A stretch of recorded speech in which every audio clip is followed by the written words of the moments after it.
All right, the Fourth Circuit Court of Appeals today upholding a ruling blocking President Trump's revised extreme vetting executive order. The Trump administration has argued that the measure is needed for national security. But the judges not convinced. The case is now likely to go to the Supreme Court. Joining me right now to discuss today's court rulings and the new hurdles that Republicans will be facing in an effort to repeal and replace Obamacare, we have veteran of 10 presidential campaigns, Republican strategist, Fox News contributor, the Dean, Ed Rollins. Thank you. Good to see you, Ed. Nice to be with you. All right, let's talk about this executive order first.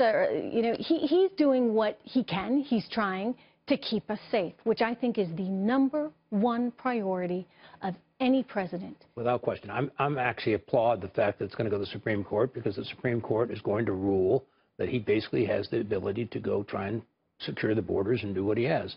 The circuit courts, obviously, this is a heavily Democrat circuit court, and I think at the end of the day, he's going to need this the whole time he's a president to have this ability very clearly defined. The president himself has the one. I mean, what kind of precedent are we setting if we're saying, okay, these judges know more about national security than our own president? Well, it's not their role. Their role is obviously to interpret the Constitution, and there's nothing in the Constitution that says anything less than the president has the right to protect the borders. Mm-hmm. And you look at what's happening right now in the UK. I mean, this is a guy that had gone to Libya. We're not talking about, lots of countries. We're talking about a few here, a few that have failed to track the terrorists that are training in those countries. I mean, when you look at Syria, for example, when you look at Libya, when you look at Afghanistan, they don't know who the heck is there. Well, at the end of the day, obviously, Great Britain is a great ally of ours, and they've had 2 terrible incidents of late. We are the ultimate target. They're going to come back here. They're going to try and do something here bigger and better, and it's pretty hard to get bigger and better than the Twin Towers. But at the same time, we have to always be diligent, and I think this president and his people are very diligent at this point in time, and they need the tools to be able to do that.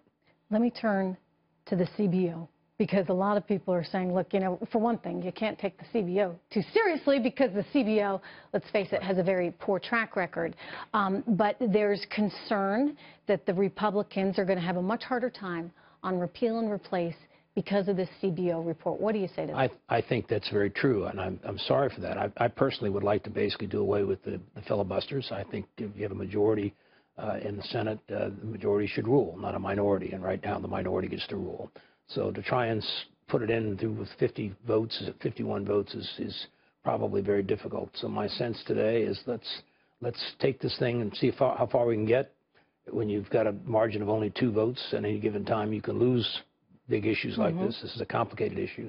The problem with this whole thing, and obviously needs to be reformed, is that you're taking things away from people. And normally you're giving stuff to people when you do big legislation. So there's going to be lots of objections, lots of changes going to take place, and the battle is just beginning. But I think just beginning. Does it happen? I think it only happens if the president really gets up to speed on the issue and goes out and makes his case to the country. Just as he's had a tremendous foreign policy trip and he's taken his case on the stuff he did today in NATO, he needs to know the substance of this bill. He needs to go out and not speak to a crowd of friendlies. He needs to go out across this country into districts that matter and basically make the case for why this is good for the country. Just as he's doing overseas right now. I mean, he made quite a case to members of NATO today, saying, guys, this is getting a little silly. This is something they volunteered. This is not something we imposed, and we basically are paying, I think, 22% of that budget. It's not us that has to worry about Russia. It's Europe that has to worry about Russia, and we are basically there backing them up. But they don't. I mean, look at what they allowed Russia to do, really, in the Ukraine. They never stood up to Putin, and by the way, they haven't been standing up to the Islamic extremists. They got there either. No, and they're the ones that are going to have lots of long-term problems. I mean, we basically have the greatest military in the world, and we can protect ourselves, and we basically will protect ourselves. But at the same time, we want to basically be a part of their environment and make sure that terrorism doesn't take place anyplace. Do you think it's going to start to change? I mean, they haven't been paying their 2%. You get the likes of this one, I keep saying, it gets me. The idea that Greece is somehow managing to come up with their 2%.